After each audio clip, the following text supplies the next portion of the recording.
Please,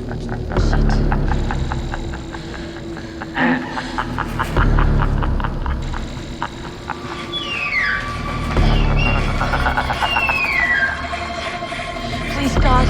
This is God. Hey, yo, friends. What's going on? Welcome back. New week, new episode with your same old buddies. It Madness Pod, Shawn the Butcher, Ep.36. What's going on? What's going on? Sweet dreams, Shawn. Sweet dreams. Oh, wait. Are we adding that to the playlist It's over already? already. The episode just started and I ended it. Everyone gets some sleep. Which version, right? Because there's the original and the Manson version, right? Uh-huh. Yeah, so I don't know which one do you want to add. We'll do it. For Oh, you, we're I'll adding do one. It. I didn't even think of that. Yeah, we got to do like Sweet Dreams. We'll figure it out after. But yeah, we will add one of those to the Ed Madness Either the Spotify Rhythmics playlist. or Marilyn Manson. I don't know. That who did the original? I don't even know. I'm uncultured swine. Cool. Yeah. Maybe we should do the Eurythmics version. Okay, original it is. That wasn't even where I was going, but I appreciate it. Welcome to episode 36 of our ridiculously numbered themed system.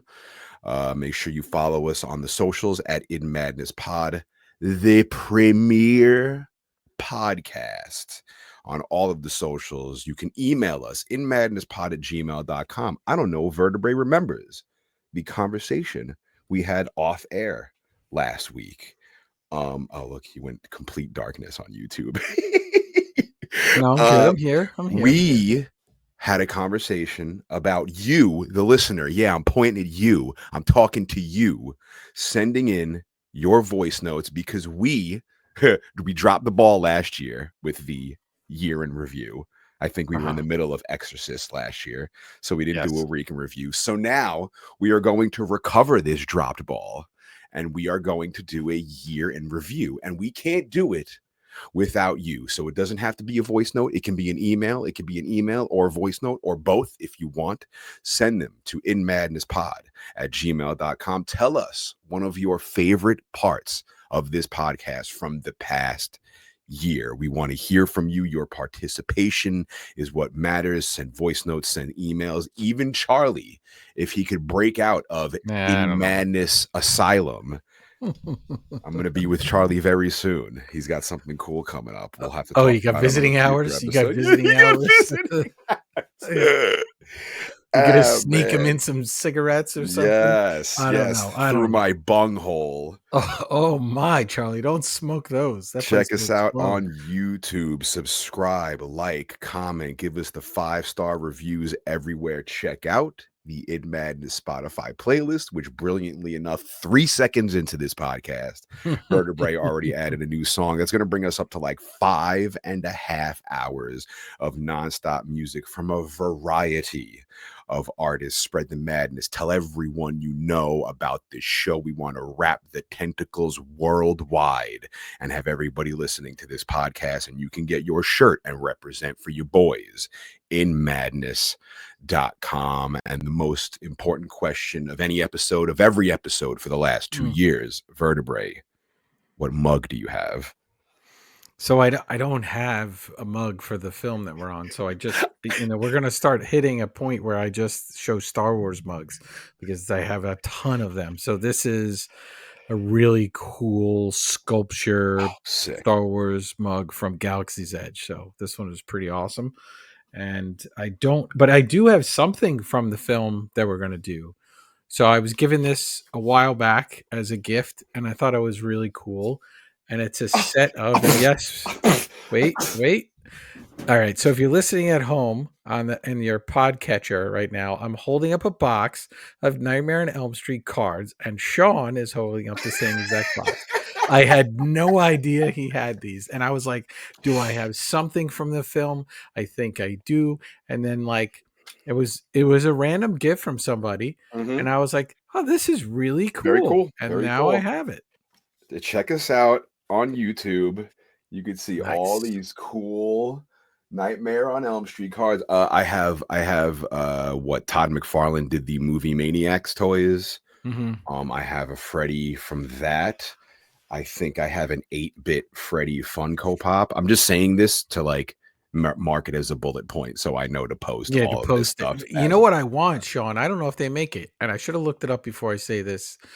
But you know how cool it would be to just have a red and green striped mug, like his sweater? Like, that would be pretty cool. With like slashes in it. Yes, yeah. Yes. See, There you go. We're marketing geniuses. I just want Yeah. to put that out there.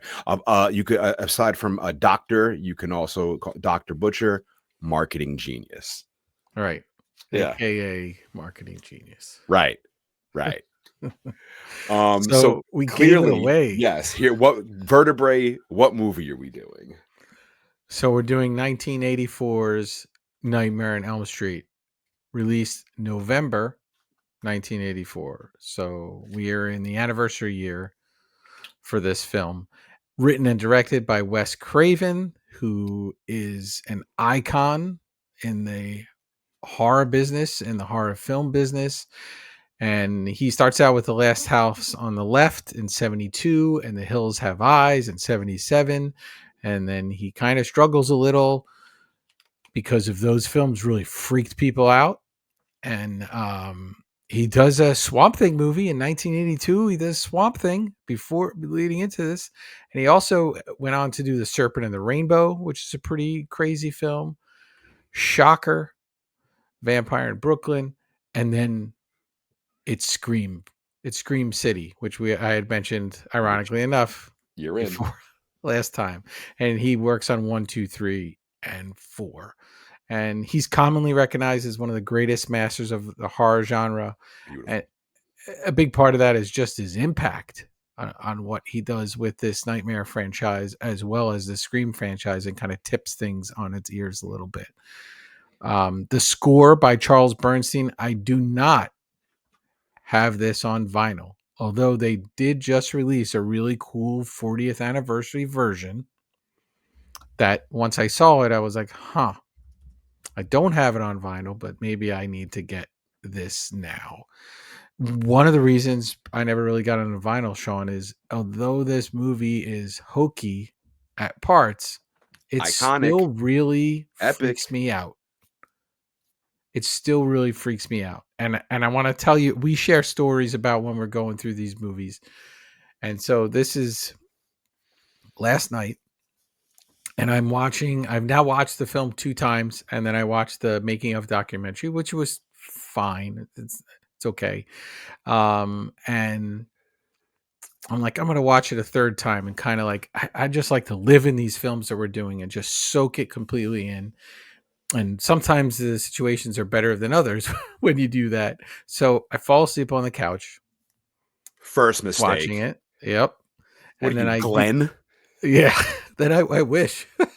Glenn's cooler than me, I think. But I wake up and I go up to bed and I proceed to have a really bad dream. Perfect. Where I'm on my couch by the front window and something is coming in through the top part of the window and it's stretching the window almost like the wall kind of stretches over top of me.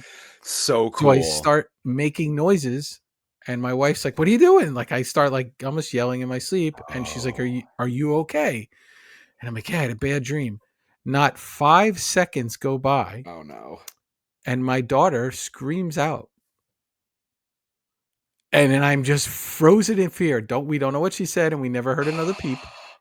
It wasn't a word or anything. It was just kind of like, like that. It was And I Freddy. was like, this is really freaking me out right now. And I'm just laying in bed. It's like 2:30, 3 o'clock in the morning. And I'm like, I did the cardinal sin. Like, did I not learn anything from these films? I'm falling asleep.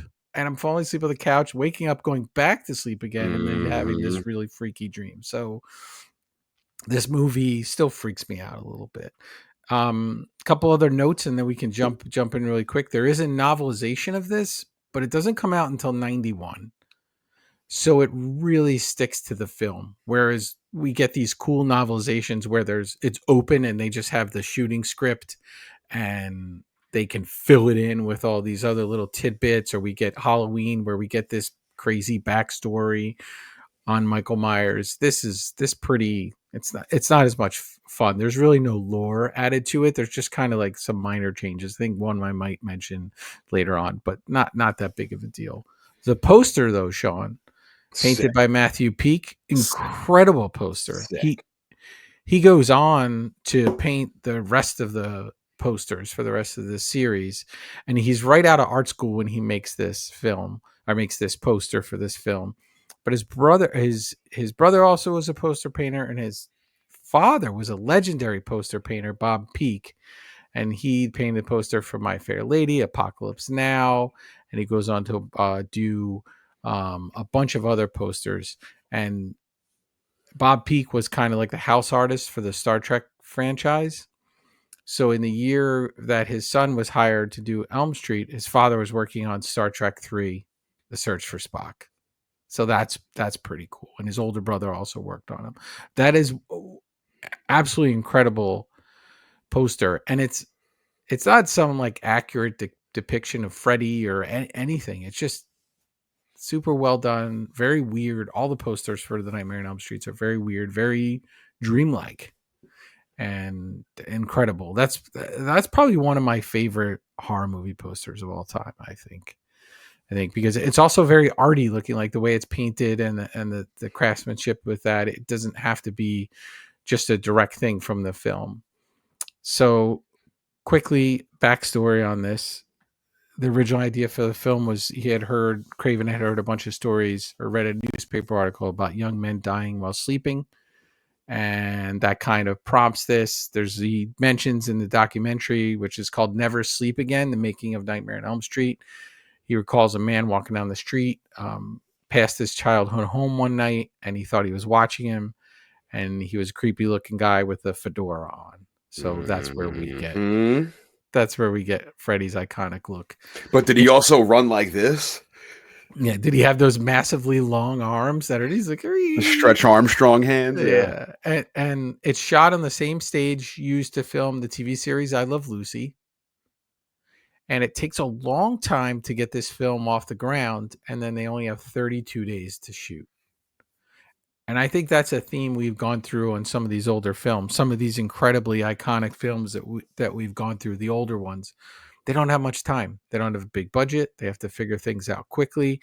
And sometimes your instincts just kick in and you make something really cool. And in this way, and in this case, something really different and really, really weird at a lot of points. The cast is Heather Langenkamp as Nancy Thompson, Robert Englund as Freddy Krueger, introducing Johnny Depp as Glenn Lance, Ronnie Blakely as Marge Thompson, John Saxon as Lieutenant Donald Don Thompson, Amanda Weiss as Christina or Tina Gray, and Nick Corey as Rod Lane. So I think we can jump right into the movie. I have some theories too when we get to part 2 about this. I've read a couple theories online, and I want to see what your thoughts are. I'm excited.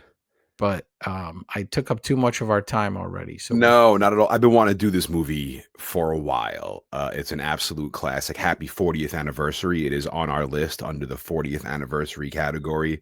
I'm glad we got to it. I'm not a huge fan of many of the sequels of this, but we will be discussing the sequels very soon because it just to do this franchise justice, I feel it needs to be done. But we left this up to a vote to the In Madness family, and it was an astounding landslide. And I'm thinking we maybe do this vote thing maybe once a month for like the entire year to get everybody involved, because I thought that was a lot of fun. So we'll be keep your eyes open for that on all of our socials at In Madness Pod. I was looking on the streaming services. I just wanted to watch the first movie, but I was doing this on like, what's the day before October 1st, September like 30th, 31st. And I'm looking and I can't find it anywhere. And I'm like, I need to own Nightmare on Elm Street. So I go to Walmart and they have like the cool horror section when it's all like orange covers or whatever of like Mhm. these classic movies, and they had they had Nightmare on Elm Street 1, but it was like a box set with like 10 movies in it, all the Nightmare on Elm Street movies, and it was like $19. And I'm like, this Mm. is exactly what I wanted. So I purchased the entire thing. So that's what I'll be reviewing my notes with. But I'm so stoked that I have it. I remember when I was I mean, this came out in 84. I mean, I was only 1 year old, but I remember my cousin Scott renting this movie, Mhm. putting it in the VCR, the beginning of it coming on, and my mom in the other room just hearing the TV was like, "What is that? Turn it off." Mm. Ah. So I wasn't allowed. Again, mother forbode me watching horror movies. So I remember this intro. I remember those first, and maybe it's 30 seconds before she had him turn it off. And I remember that. So this first 30 seconds and this entire movie will stick with me forever because it's like part of my childhood and part of my life. Yeah, and Sean, this movie is we got in trouble with ourselves before because we always say iconic. We say it like a It million times is. on It is. There's movies, but multiple it is. times. I'm gonna say it In a this couple more times. this case, it is.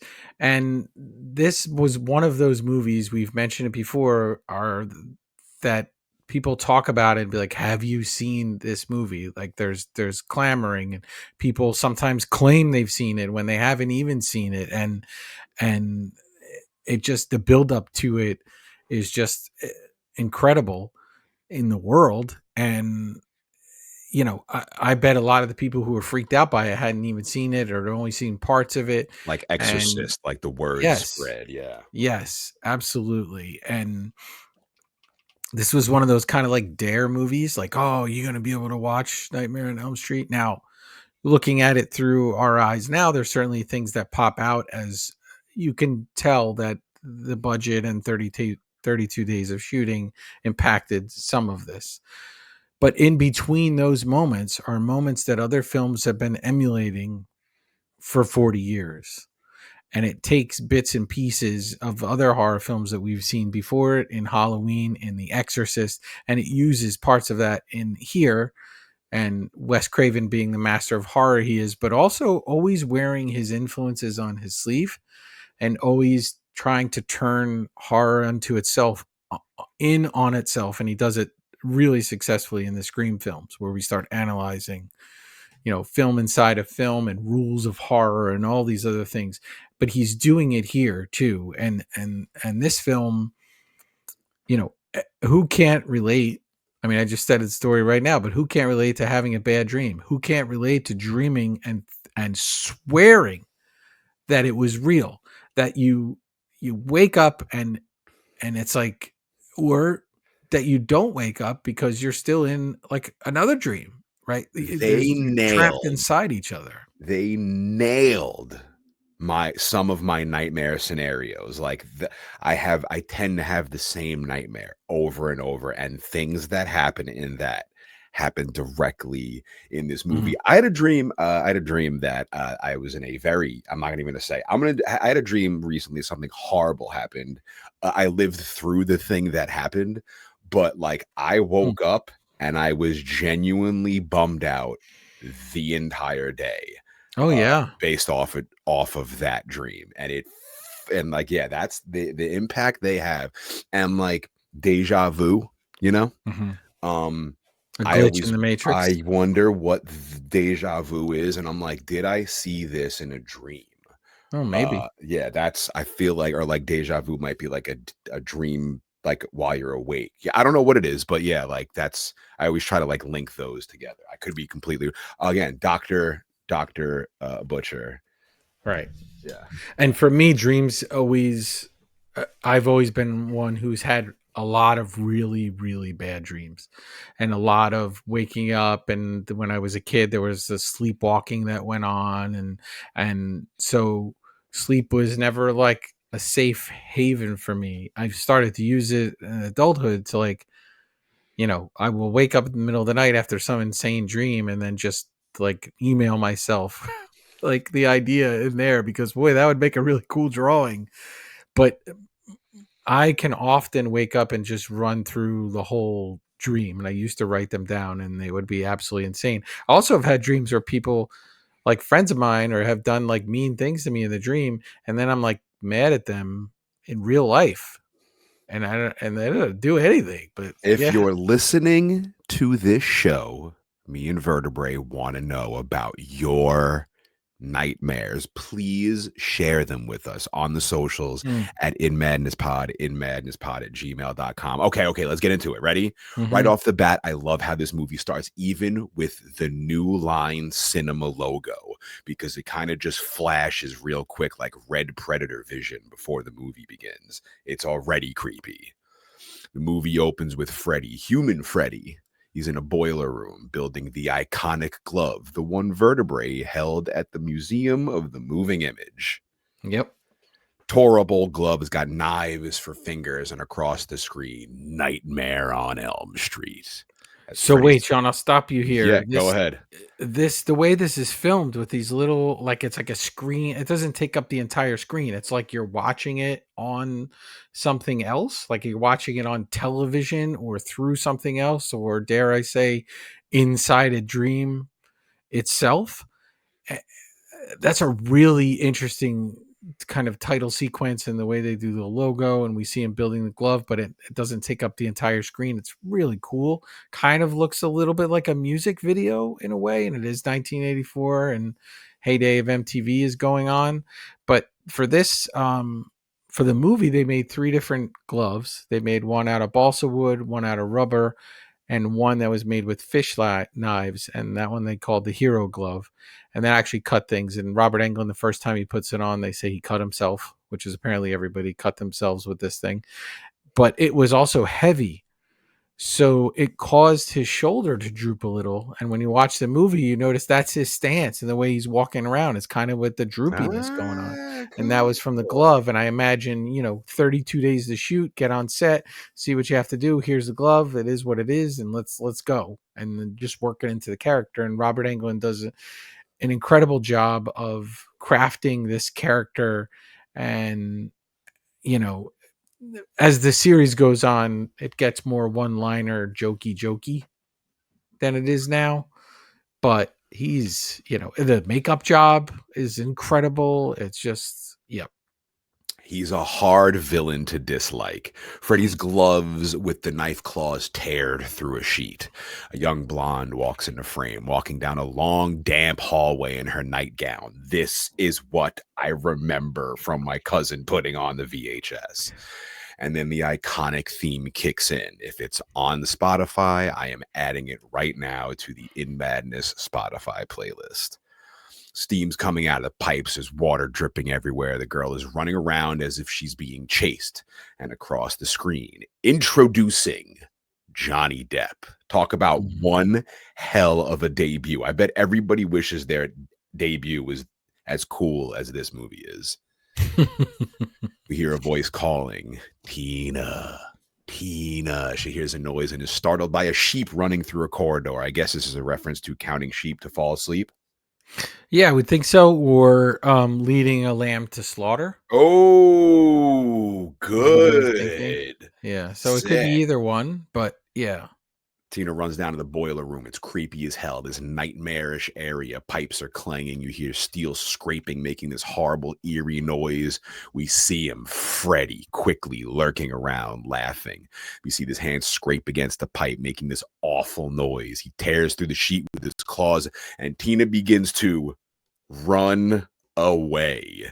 It is the slowest white girl running in a horror movie you've ever seen. She ducks into a spot with a roaring fire. She lets out a scream as we see Freddy's sweater creep past. Tina's scream is mixed in with the yell of a sheep or a lamb, whatever. Tina slowly steps forward when from behind, pops out Freddy with his top hat and clawed hand and grabs Tina, who wakes up screaming. Her mom comes in to check. Some dream you were having.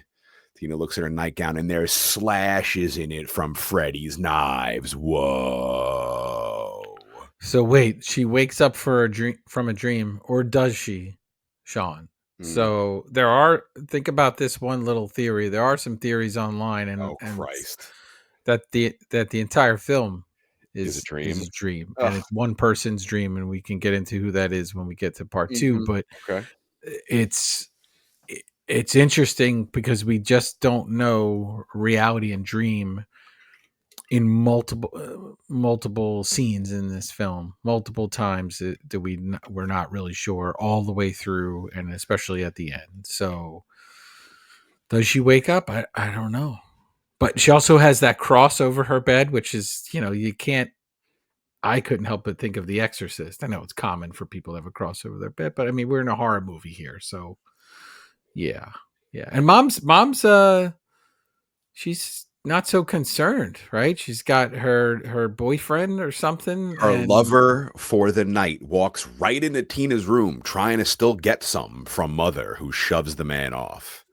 yeah, and she says something about clipping her nails or something. Mother It's tells very Tina to cut her fingernails. Perhaps Freddy should cut his. yeah. Tina grabs the crucifix off the wall, holds it tight, and the iconic theme kicks in. Mhm. 1, 2, Freddy's coming for you. We see this hazy dream, girls in all white jumping rope. 3, 4, lock your door. You know the rest? Come on. 5, 6, grab your crucifix. 7, 8, gonna stay up late. What's 9 and 10? I don't know. Never I don't sleep know. again. Oh, see, I missed that one, Sean. I'm Up, tired. up pulls Johnny Depp in his bright red. What is it? A Chevy? Not a Chevy. I'm terrible with cars. Is this Shawn facts? I don't know. I don't know. It's a fancy car with the license plate OGR 805, Sean. And I wrote that down because I was like, maybe that means something. And guess what? Doesn't mean anything. Not a Couldn't goddamn find thing. any.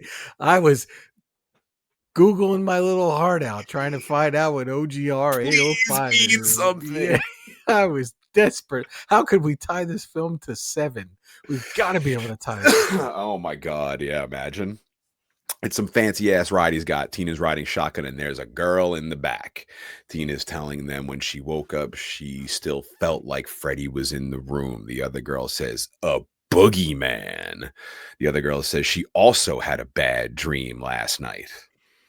And up comes good old Rod, the bad boy around these parts, leather jacket, greased up hair, headphones around his neck. I bet he's listening to heavy metal.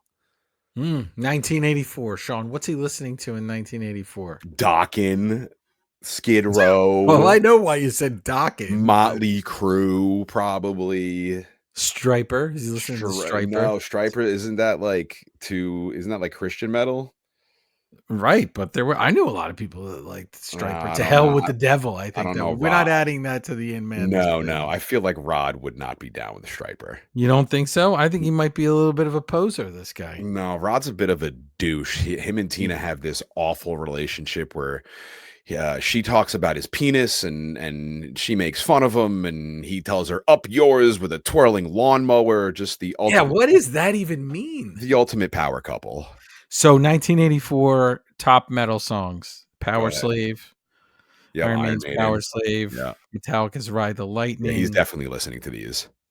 Yeah, there's the Man of War's got a hit. Wasp is big at the AC/DC time. probably. Yeah. Yeah. Little Queensryche, little Metal Church. Yeah, these are all Rod's bands, definitely. Every single one of them. On his little mixtape, Tina asks the other girl what her dream was. She tells her, don't worry about it. Pretty boy Depp tells her, next time you have a bad dream, just tell yourself you're in your dream. That's all it is. Once you do that, you'll wake up. It works for me. He runs off to class, and Tina yells to him, asking if he had a nightmare too, but he ignores her. Vertebrae. Mhm. Can you control yourself and your actions in your dreams? What do you mean by that? I don't know. People tell me that they like in their dreams, like they realize they're in a dream, and then they can then like take over, and then like they're in No. control of the dream. I mean, think listen, that's bullshit, but I could be I wrong. wish. I think there's moments in dreams where I've realized that I was in a dream, but it's usually when it's one of these more horrific dreams I'm having, and then I'm sort of using that to snap myself out of it. Like, oh, it's just a dream, and then you kind of. But I think at that point I'm kind of waking up. I I don't think I've ever been in control. Boy, I wish I was. because some of these dreams are awful, right? You can just get these like life stress dreams. I wish I could be. I am not a dream warrior, Shawn. If that's what you're getting at, I am Are we not a going dream warrior. docking? We'll get it when we get to the 0.5, When we and get to the point we'll hit five, maybe. or Yeah. when we get to talking about the rest of the movies, we can talk about it. But I'm not in control of that at all. Yeah, me neither. People who say it, I don't necessarily believe them, but I that don't could know be if I me. want to be. I Yeah, don't know if I want to be, because that's, I don't know. That seems like one more thing you got to worry about. I got yeah, to also be in charge of my dream. I don't want to be in charge of my yeah. dream. Let's see what happens. Let's go. Tina thinks there's an earthquake coming because weird shit like this happens right before that. Hmm. Cut to after school. We're at Tina's house. There's the other girl, Nancy and Glenn, Johnny Depp. They're hanging out with Tina. Glenn's not supposed to be there with the girls. He's devised this great plan, calls his mom with the old rotary phone, using this enormous boom box, playing sound effects of an airport, making pretend he's staying with his cousin. But then the tape goes haywire and is playing car crash sound effects and gunshots. Glenn is trying to play along to fool his mom. That there's all this commotion outside, and the girls make fun of him and said, yeah, that went really smooth. Yeah, and the mom she's not going to call that number back, I guess, to check to see if he's actually there. Gunshots, yeah. Star 69 it and see who answers the phone. But Did yeah, they this have that is, in 84? I would think so. I mean, we were crank calling like crazy too, and getting the callbacks in 1984 Jerky for sure. Boys. Great movie. Yeah. Nancy's happy to see Tina having fun. Tina's just happy she doesn't have to see the guy's face or hear his fingernails. And Nancy, stunned, says, fingernails? Crazy you should say that. I had the same dream. A guy in a dirty red and green sweater. This immediately gets Glenn's attention. The girls discuss how he scraped his fingernails on things like finger knives, making an awful noise. Tina can't believe they had the same dream, and Glenn says it's impossible. Hmm. We hear the noise outside, a lot like the scrape of Freddy's knives. They get startled. There's something out there. Let's go check it out. Yeah, let's not. Right before that, Glenn just walks over and brings. He just serves them potato chips in a bowl, like they're not in his house. So he just nicely pours. I don't know about you, but like when I was their age, and I'm eating potato chips, like I don't think I was pouring them into a bowl. I think we passed the bag around. I think the bag just sat on the coffee table. This looks like a very rich area. It also Glenn's sort of very looks like, but I'm saying he's yeah. very domestic for like, now I would. You come over, I'm going to serve you chips, I'm going to pour them in a bowl. But it's like they're talking and he comes in between them with this bowl of chips. Like, he's such a nice guy. It's not even his house. And young we're about teenage dude, got 2 chicks in the house. What do you want? Chips? What do you want? You want a foot massage? What do you want? You want to turn the TV on? What can I do? What can I do? Yeah, and they're all like dressed up too. Like nobody's just in a ratty t-shirt. Like there's like they're in like nice clothes. I feel like it's very upper class Elm Street. Yeah, they say that street was named after, I think Craven said it was named after the street that Kennedy was shot on, because that's where he was like the end of innocence. No Yeah. way. Yeah. The kids head outside scared as hell, but it's just bad boy Rod messing with them. He's carrying the lawn tool with the little 3 claws on it. Yeah, Looks like, emulating a dream that he probably had. yes, it looks like Freddy's glove. He even mimics the sound of Freddy's hand going, has a laugh, chucks it behind him. He is here to bang Tina and nothing more. Tina begs Nancy and Glenn to hang around. Don't leave me alone with this lunatic, as Rod scoops Tina away. Glenn and Nancy stick around. Glenn tries to get busy and start making out, but Nancy isn't having it, and Glenn gets annoyed. Yeah, it's also like she says, we're here for Tina, not ourselves. What? I don't understand. Tina's upstairs. She's Getting fine. slammed upstairs. They're having a good time. I don't understand. We're here for Tina. Yeah, you're here for Tina. It means you're still in the house. It doesn't mean, like, first of all, Shawn, I don't know, man. Like, if I called you and was like, hey, listen, I know you might be busy tonight, but like I had a bad dream last night. So can you like stay over at my house? Because if I have another, like, I don't know what you're supposed to do. But like also like, I have like 5 bad dreams a week. You'd be over all the time. But like, has any of your friends ever asked you to come over because they had a bad dream? No, you get the same reaction out of all of them. Pussy. Yeah, nobody Get cares. over it. Get over it. What are you gonna do? I don't even know if I Walk it would have. off. Yeah, walk it off exactly. But yeah, they're super supportive. They got to go over and help her out, and that line You just know why? just Because it cracks was me the up. 80s and they just didn't have anything to do in the 80s, I'm sure. There was no phones, there's no social media, video games are barely a thing. They're just Mhm. like, yeah, let's just hang out and eat potato chips out of a bowl. Sure. Listen to our boombox. Sure. Let's listen to Yeah, some. Yeah. that's what the movies thought the '80s were. But Yeah. too, Sean, this house, you're gonna notice this house has red trim on it on the outside, Mm, and we get into the color red in it other films. follows. Yeah, so this house has some red trim, which is an interesting color for trim on a house, but also I feel like that was 100% on purpose. Now Glenn's got to listen to Tina and Rod bang away upstairs all night, to which he exclaims, "Morality sucks." Like our Mm. buddy, like our buddy Ash from Alien, delusions of morality. They wrap up their bang session, and Rod admits to Tina he also had a nightmare. Mm. Cut to Nancy asleep in bed. The crucifix falls off the wall, waking her up. Tina in bed hears a noise and wakes up to check it out. Nancy's in bed, and for one of the coolest shots in cinematic history. Not sure the science on how they did this, but the wall, still a wall, but it's like this stretchy rubber, and the Mm. figure of Freddy just pushes through the wall, almost falling through it, but just enough not to bust through. Right over Nancy's head. It looks insane, but she does not notice. Yeah, I think that's probably like vinyl or Yeah. something that they're pushing into, and that is an incredible shot. That is part of the dream I had, Sean, was that my window was sort of stretching like that. Kiddies, do not fall asleep watching Nightmare on Elm Street. At least the first one. Maybe fall asleep on the other Man, one. I remember in the 90s, this is such a 90s thing, when I bought like a lava lamp. There was this one store called was it Utopia? No, it wasn't. I don't remember what it was called.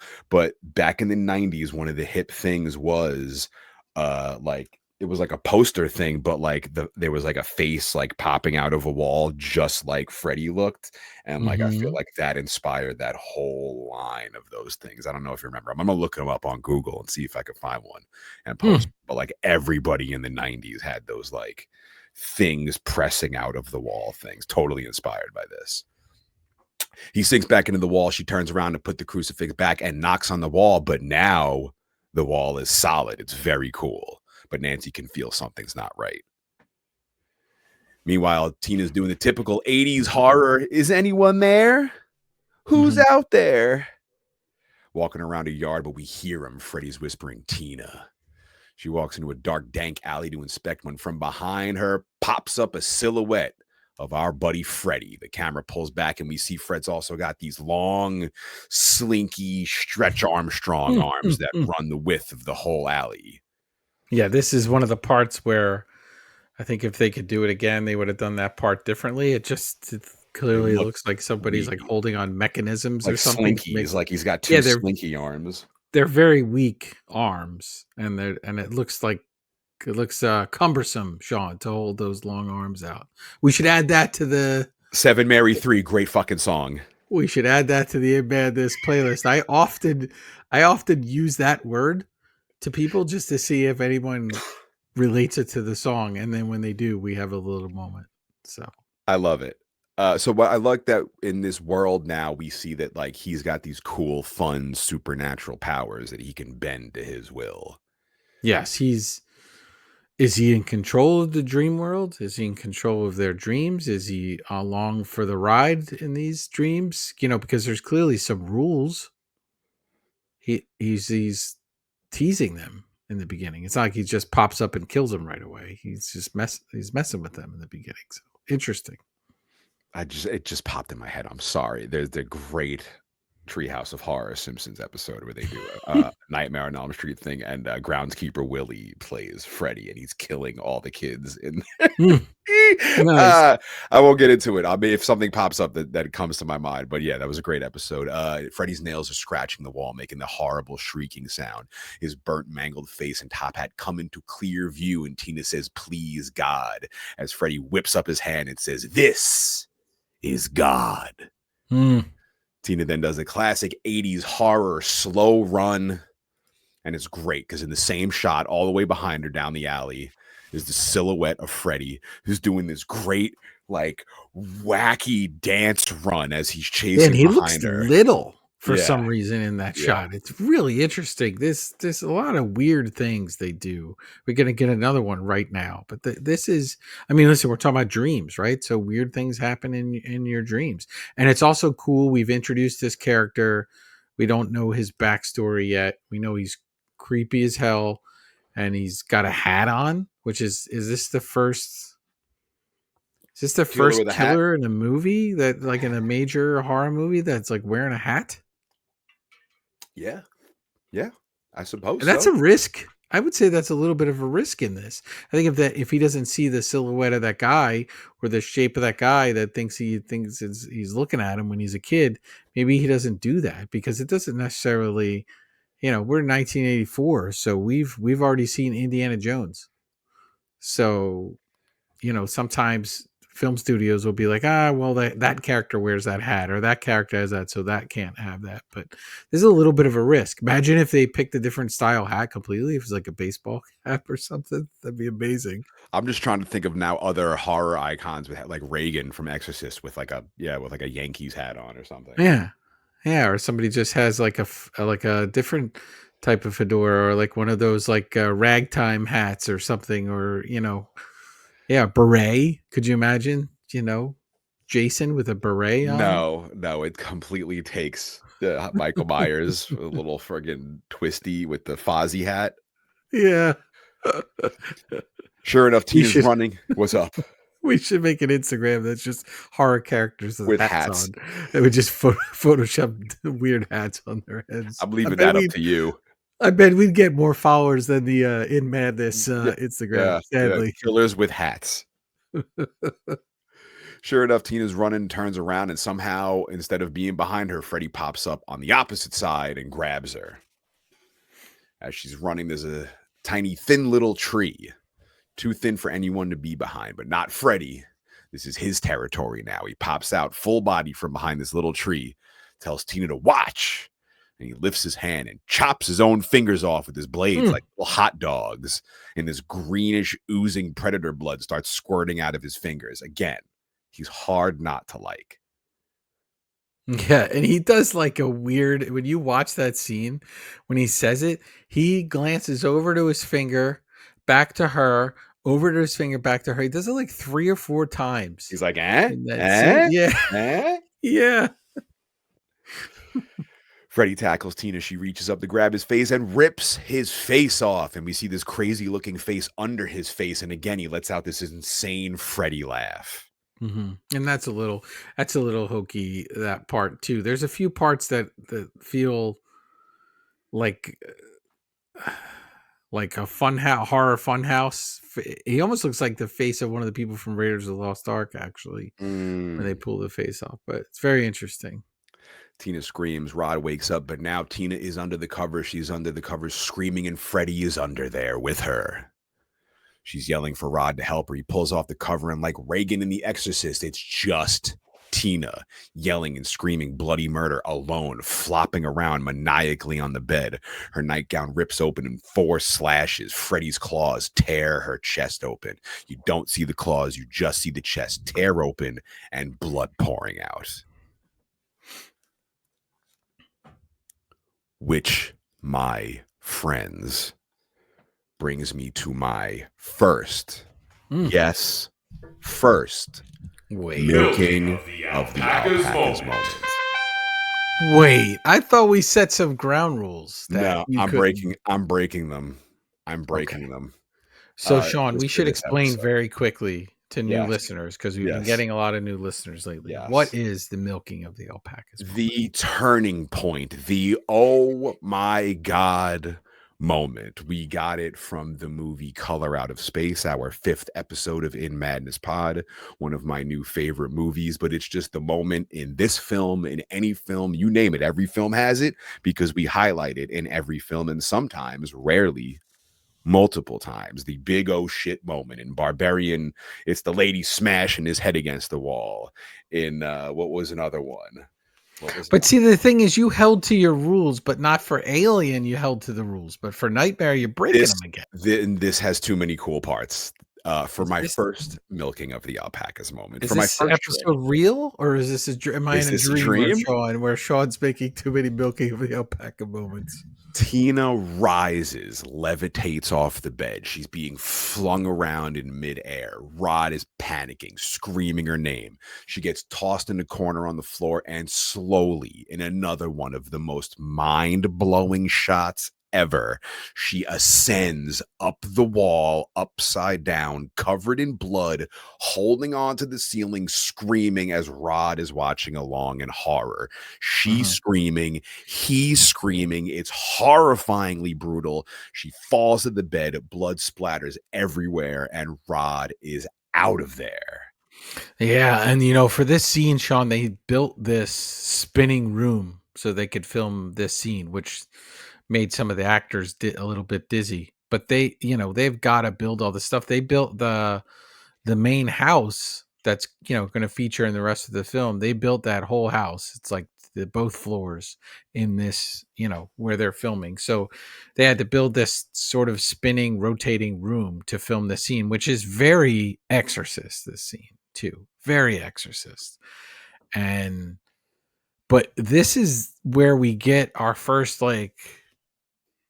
rule, sort of, in this movie, that he can injure you. I mean, in this case, kill you in your dream, and you will die in real life. And we don't even know what she's seeing and thinking when this is happening. Is she still in the dream? And see, because we don't see her point of view, we see Rod's point of view. We're in the room with him. So in her dream, is she like in the boiler room and flop around somewhere else, or is she in that bedroom, in her bedroom? I don't know. We never, that's never clear. But this is, we hit the ground running with this, and poor Rod. I mean, there's no way, and we'll find out later on, but there's absolutely no way to explain this to anybody that would make any logical sense at all.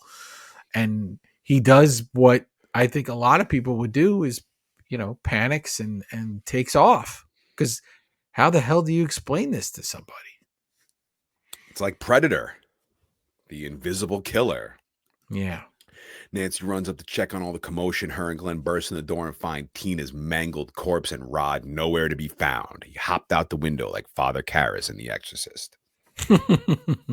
Cut to the police station talking about their new homicide. Something like a razor was used to kill Tina. They're telling head honcho cop all the info on Rod, how he's a troublemaker, musician type. The head honcho cop wants to know what the hell Nancy, his daughter, was doing there. He walks in and angrily looks at his wife, ex-wife, with Nancy. What the hell was she doing there? These are Nancy's parents, Don and Marge. Yeah, and Nancy's mom, Marge, is, oh man, Miss Carmody level. Interesting, very interesting character in this film. First of all, she looks a lot like the and I'm blanking on her name when I was going to say it, from X-Files. Why am I blanking on the actress's name from X-Files, Sean? That's awful that I'm doing that. And she was also in Hannibal, and I'm totally live on the podcast blanking on her name. But she looks a lot like her, and she Gillian Anderson. Oh yeah, Gillian.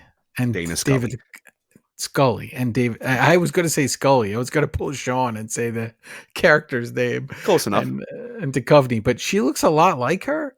But she's, first of all, her hair is odd. I mean, I guess it's 80s hair. Her affect throughout this film is off. They're clearly divorced, but still living in the same town.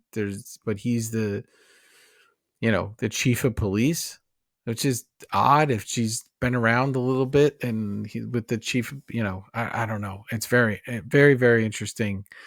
And she leads into one of my theories I have about this film. Mm-hmm. We'll talk about it in episode. Okay. I'm sorry. I feel like she's the villain in this movie. Yeah. I root a lot more for Freddie than I do for Ma, because she just, certain things she does gets under my skin, but I'll get to that when we get there. Dad's asking why Nancy's hanging out with psychos like Rod, and she gets pissed. They're holding Rod fully responsible for this tragedy. Mother says the kids had a fight. Nancy says it wasn't that serious, and hilariously, Mother ignorantly is like, maybe you don't think murder is serious, as if that's what Nancy was talking about. Nancy gets crazy offended, as she should. She tells her parents Tina dreamed this was going to happen. She had a nightmare someone was going to kill her. Cut to Mom Dukes, dumped in a hefty amount of vodka into her early morning coffee. Watching the news, and right there on TV, they're carrying Tina's mangled corpse out of the house, arm dangling off the goddamn stretcher, right there on the news for the entire world to see. And Nancy slowly approaches the kitchen to, of course, see this horror on television, and Mom quickly turns it off. Yeah, it's got the classic 80s TV in the kitchen. We don't see that as much anymore, the TV in the kitchen. Ironically enough, now you could easily fit a TV in the kitchen. Probably people more with iPads now, I would say, in a kitchen than a TV. But that was a very big deal if somebody could have a TV in the kitchen while they were making meals and such. Making vodka coffee at 8 a.m. Yeah, you gotta, you're watching the news, making your vodka coffee. The news does a really poor job of reporting on this and showing this poor girl's dead body. And they do a poor job of transporting her. This town though has a better infrastructure than Haddonfield does. I don't want to say, but I feel like this is also like in Haddonfield. All the houses look like Haddonfield houses. Yeah, it's similar. Maybe this is all just in Michael Myers' dream. No, hold on.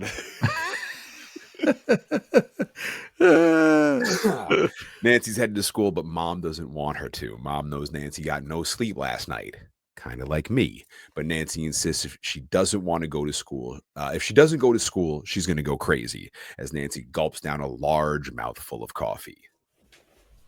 There's a very not so discreet man watching Nancy as she's walking. She turns around and the man vanishes when out of a bush jumps Rod and grabs Nancy. Tells her he won't hurt her. He knows he's going to fry for Tina's death. Nancy asks if he did it. He says no. Someone else was in the room. She goes, how if the door was locked? Rod gets mad, but out pops Nancy's dad, head honcho cop with his gun pointed at Rod, who makes a run for it, but Nancy blocks her dad from shooting him. Cops surround Rod. They find his switchblade. Uh-oh.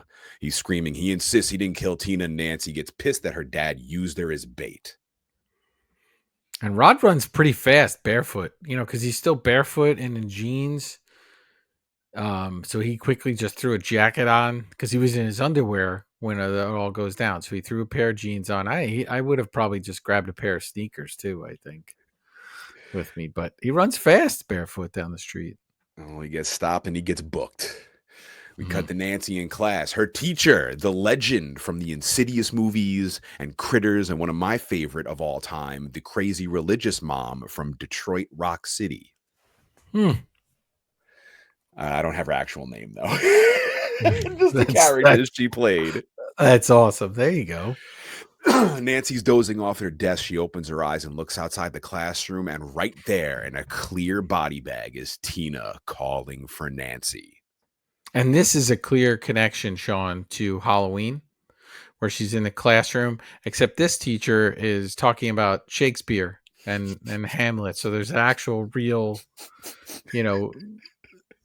literature going on. Whereas in Halloween, we desperately research that over and over again and, to no avail. But this is a nod to Halloween and her looking outside the window, but she's also dozing off in the classroom.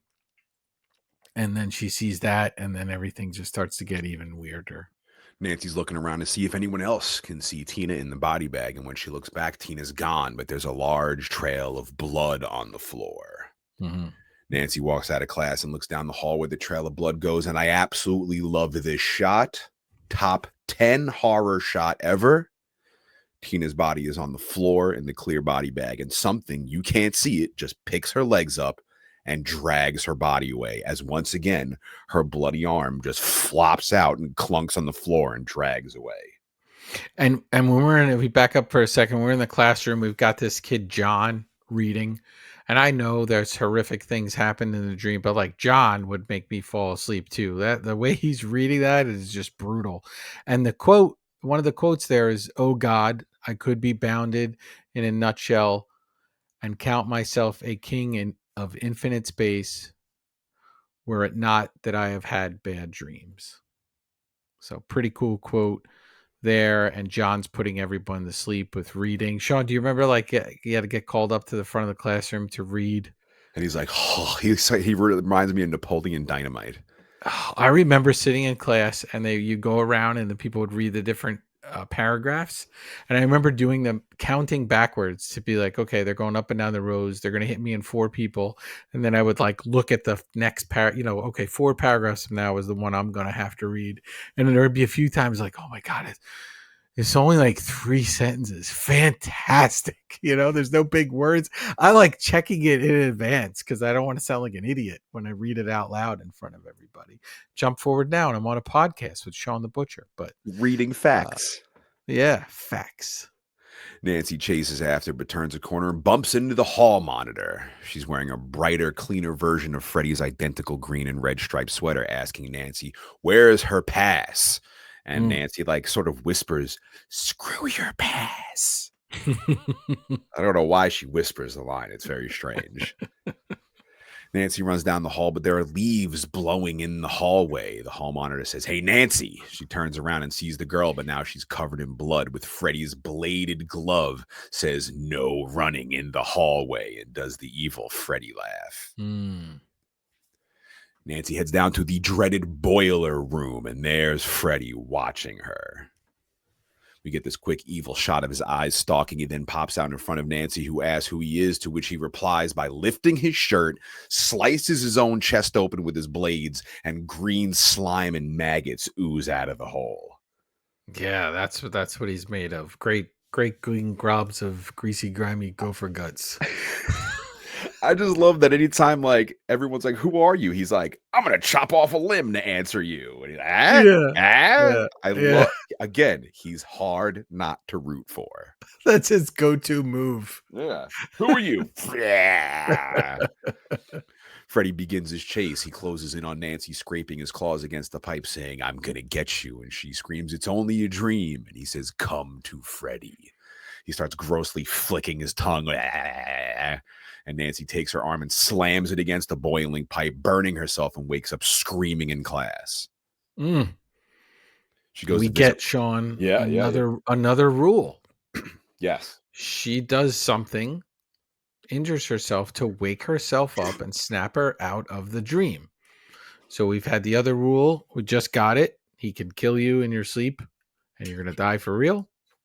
And now, but you can get away from it by just injuring yourself. I don't know how she even thought of this in her dream and why she's sort of so powerful to be able to do that, and why she didn't tell the teacher that she just burned her arm out of nowhere. There's a lot of whys in this.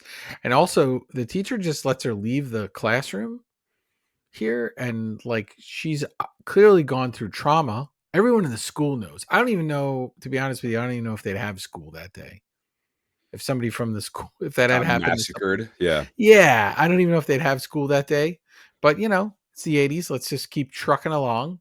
But, she's not meeting with a guidance counselor, or she's not checking on anything. They just have her come in, fall asleep in the back, scream and yell. And then, she just leaves.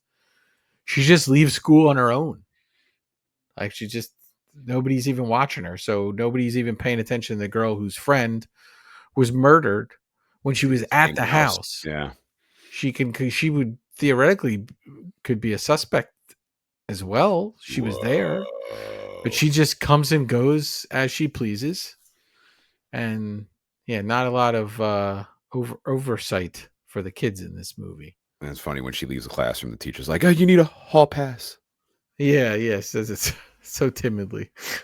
She visits Rod at the police station. He's telling Nancy about the Tina incident. He couldn't see who was killing her, but he saw what looked like 4 razors cutting Tina at the same time. He just thought he was having another nightmare like the one from the night before.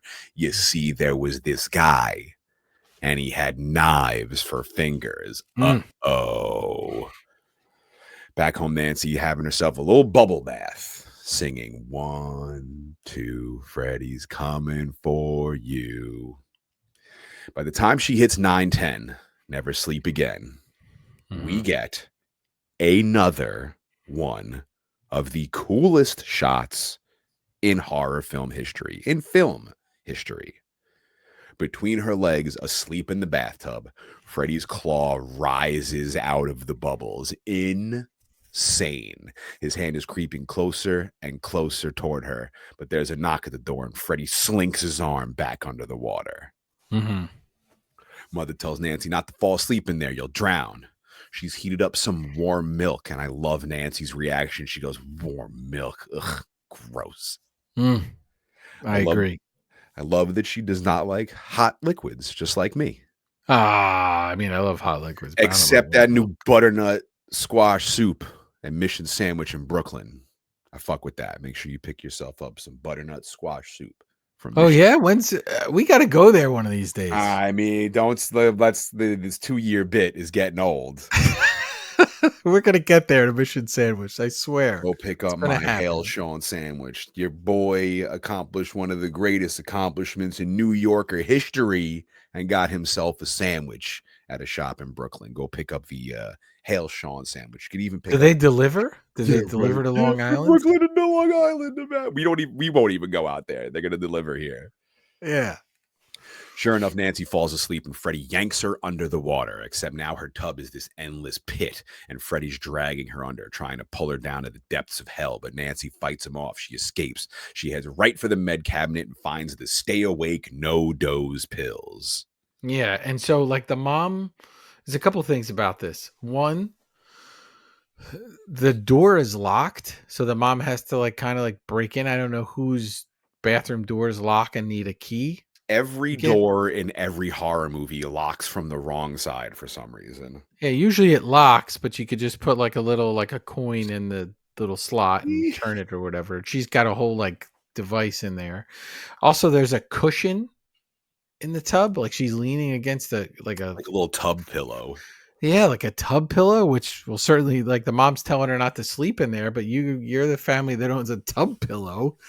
And then, obviously this shot with the claw and the water is just this incredible shot. What an incredible idea.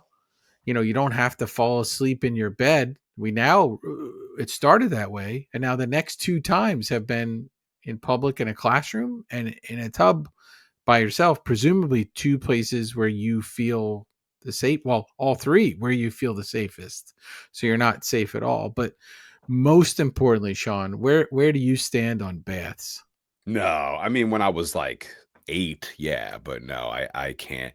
My girl will take a bath. She's like, I'm going to take a bath. I'm like, sit in that cold tub in the no, and my fingers get all pruny. No, I even my showering time limit has dropped drastically. I am in and out of there like so quick. Really? Spending time in, I don't like it. I wish there was a way you snap my fingers to be clean. I'm a 2 shower a day person. Yeah, I do the morning because I got the snot in my eyeballs, and I just feel morning and night. Yeah, I feel like my pits and my eyeballs are disgusting when I wake up. So like I need a shower to just get me going, and then like just the muck of the day. I usually go to the gym, so when I get home from the gym in the evenings, I have to take a shower. Yeah, I'm not a big bath person. I will say it was sometime during the pandemic when we were home, and I was like, you know what? I want to take a bath. I want to see what happens, right? I saw Nightmare on Elm Street. What could go wrong? And I don't have a bath cushion. And I took a bath, and everybody else was asleep in the house. I went right to bed, and it was some of the best sleep after that I had in a while, because you're just so relaxed. Have a little spa day, little cucumbers on your eyes. Yeah. I'm I'm the only person taking a bath listening to black metal, probably, but I find it relaxing. And Yeah, but it was like a once in a blue moon. I can't even tell you probably the decade before that where I Did you had. use But a yeah, bath bomb? I agree. No, not a bath bomb. But I did have suds, Sean. I put suds in there, a little like a bubble. It was like bubble bath. But I agree with you too. Like you're in there, and then the water starts to get cold, and they're just sitting in like dirty water, No, no, right? Like it's a no. weird. No, Yeah, just get me out of this bathroom. I want in and out of there as quickly as but humanly I do possible. like a long hot shower. That I think. I Yeah. used to, but no, now I just like I'm like, get in, get clean, and get the fuck out. Yeah, Wait yeah, a minute. I got to ask you one more question. yeah. So Go I've had ahead. this discussion with other people. Have you ever had a beer in the shower? An ice cold beer? Yeah, yeah, because everyone. I mean, just to try it once, yeah. But Yeah, I was that's just, good. I was not feeling it. No, I was Yeah, not you feeling it. And got to please, use the can, kids, not the bottle. It's not safe to use the back in the bottle. day when I first started smoking, we'd do the shower smoke to like help blend in with the heat, steam, and Oh, maybe your parents wouldn't know that your whole place stunk of chronic because you were smoking in the shower, and like the heat would only like make it stink more. I think so. yeah, I could imagine. Yeah. Nancy's up in her room. She's nodding off, watching Evil Dead on the little TV young vertebrate used to have and watching his bed. Hmm. Glenn sneaks into Nancy's window. She asks if he had any weird dreams. She asks if he believes in the boogeyman. He says no to everything. He says Rod killed Tina. Nancy says she needs a favor. She's going to go look for someone. She needs Glenn to stand guard. She says, do not mess up. He says he won't. She asks him to turn off the light. Glenn thinks he's going to get laid, but she assures him he is not. And so she's formulating a plan. Mm-hmm. She's quickly figuring out some rules in this dream world. So she's not only like good for her. I mean, I guess she's been sleep deprived, so she can fall asleep so quickly. Because if Shawn was in charge of entering the dream world to get Freddy, he needs like all this stuff going on for himself to fall asleep. You would need all, Melatonin, yeah, white noise machine. yeah, or a metronome. Sometimes he falls asleep I to a am not metronome like a Somerset. psychopath. But you need a whole project to get yourself to sleep and cover yourself a certain way with the Hold blanket. up to the up to the beard. Yeah, Beard yeah, trim. and if you don't know all of Shawn's I sleeping love that habits, you know my you, sleep. you, I, you I can know I've listen to. expressed them before, but I'm glad they stuck with you. Well, you can go back into our back catalog and explore a few times where we've talked about sleeping Check out habits our in Fire in the Sky episode. maybe all of this podcast has been building to this dream movie. Maybe the whole podcast has been a dream. Oh man. Wow. Well, a couple nightmares with trying to record that. That's for sure. A couple more than a couple of nightmares. Yeah. Ah, fuck. We see Nancy leave her home. It's foggy outside. Freddy's theme kicks in. The whole vibe is super creepy and evil. She heads to the police station. She sees Rod sleeping. His cell door opens and it's Freddy. He walks Hmm. right through the jail bars as Nancy's screaming at Rod to wake up. Behind her, she sees Tina in a body bag. Tina opens her mouth and a large centipede thing comes crawling out of it. There's these large, muddy worms at her feet moving around and gurgling. Nancy's screaming for Glenn to wake her up, but wouldn't you know it, nothing's happening. I wonder why. Yeah, because she can't talk to him. So this is weird. So she's So she asleep. does communicate with him at one point because while she's walking through this dream, she goes, Glenn, are you there? And he pops out from behind a tree and he's like, yeah, I'm here. So like, That part is really weird. yeah. So she's controlling what's happening in her dream, and she's going to the jail cell to see what Freddy's about to do to Rod. But Glenn pops in there from behind the tree for a second. So this is How would he be there if he's also not asleep, if it was his job to stay awake? But if she saw him in the dream, she would then know that he's not doing his job and he is indeed asleep and not awake. yeah, that was interesting. They originally tried to cast Charlie Sheen as Glenn. They couldn't afford him. It was like a $3,000 a week thing that they needed him for the movie, so they couldn't afford him. But that would have changed this completely. But yeah, this gets obviously, I think, intentionally confusing. And it's interesting to sort of see how powerful Nancy is becoming, which leads to a lot of theories about Nancy and her mom as well. But She says, Glenn, are you there? And Freddy whispers, I'm here, and pops out from behind a bush and chases Nancy, who also does the classic white girl 80s horror run in slow motion. Here we go. Here we go. They could not have hit the nail more on the head. Nancy runs to her house, locks the door. I love this part. Literally every nightmare, every dream I have had where I'm being chased and I feel like I'm running fast and my legs cannot move for the life of me.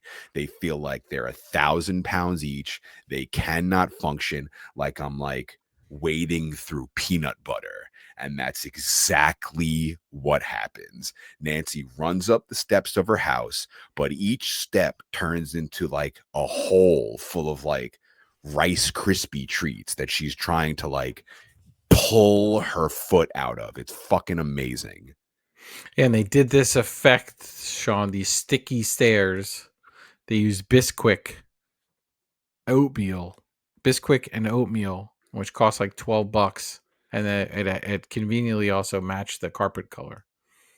So they mixed it up and had it there. But did you jump past already? Like there was the maggots and the snakes and all that stuff we see. Yeah, with Tina. Yeah, that was pretty crazy too. The worms and there's the centipede and everything. That was pretty wild.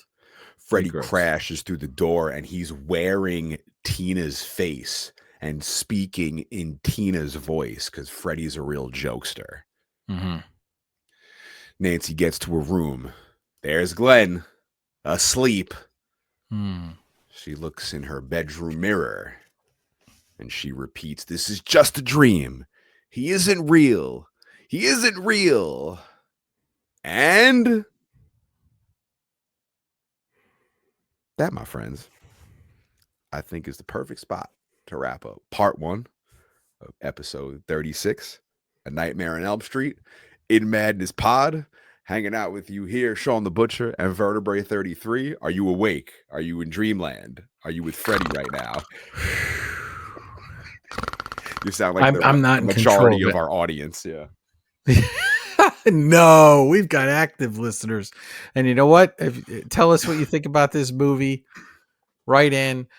Shawn, sometimes when we read the emails, he says, "Oh, this is a short one." I don't want any short emails. I want somebody to write in and ask us 25 questions. I want to hear the nightmares. I want to know hear your the nightmares. We want to hear any questions you have. We want to hear any theories you have on this film, because there's quite a lot of theories on this franchise and in particular this film.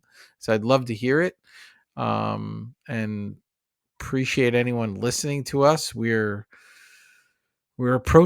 slowly approaching our actual 100th episode, and we're slowly inching towards our 2-year anniversary. So you can participate in this. You can send us in voicemails and emails and postcards. You just write like Shawn the Butcher 666 way or something, and it'll get Dr. there. Shawn the Butcher. I forgot what my other title that I made in the beginning of this episode was. I'll have to I'll remember it for the next week.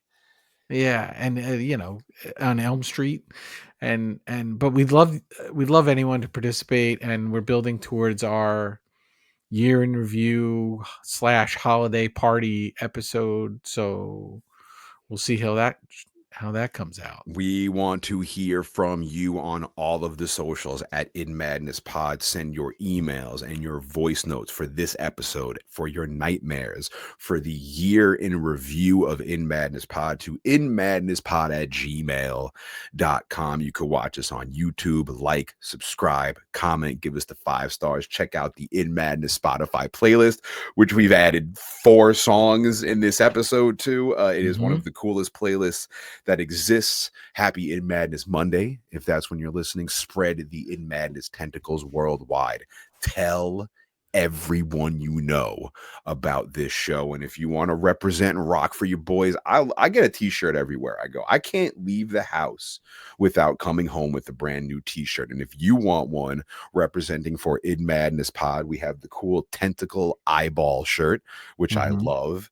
And we also have our signature milking of the alpacas t-shirt, which is a hit with the kids. InMadness.com for all of your needs. The link to everything, the Spotify, the t-shirts, the YouTube, the email, everything. If you click the description of the episode you are listening to right now, click where it says info or details or more, whatever it says, wherever it says it, all of that info is available for every single episode. Is that all you have for now? All your gnarly bits for part 1 of Nightmare on Elm Street?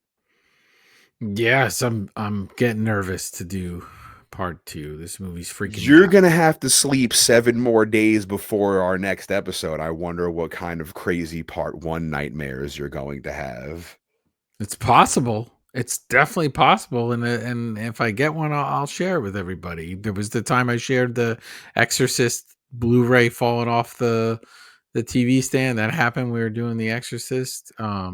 I don't embellish these stories. This is actually how it happened. Nobody yelled Freddy in my house, but there was certainly noise. The majority of my nightmares, I mean, honestly, it's Godzilla. Like, I'm always running from Godzilla. But it's like the evil 1984 scary Godzilla. There's so many like shots from that film that like haunt me. Which goes to like, is Godzilla like horror? Like there's a scary element to it, or certain ones have like very creepy, and I can still envision it in my head, like many of my dreams where I'm a little person and I'm just looking up at Godzilla, who's like menacingly, but like slowly coming towards me. And again, I'm trying to run, and it's like I got peanut butter sacks like strapped to my legs as I'm running, and I like can't run fast enough. That, and I'm always in like a neighborhood I shouldn't be with nobody, and I'm being chased by a bunch of people from that, like, or whatever, like it's a mob of people just chasing me, and I have no escape and no way out. And I'm usually like running through like a bell tower, or like a really like a labyrinth with a lot of steps, and like I constantly. And a couple of weeks ago, like I had that horrible dream that like ruined my day. I don't even want to say what it was, because I don't even want to like. No, I don't know why you ask for people's nightmares. That's just gonna give us more because nightmares. that's so but like that's like if there's anything you can contribute to the show, I want to know your nightmares, because I think it's really Shawn? cool. I think it's really cool. I got one. Yeah. So I have like a nightmare that I'm being chased by Charlie, and he's just giving me spoilers. Of all these movies I haven't seen. He's just yelling it out. Darth Vader's Luke's dad. Yeah, exactly.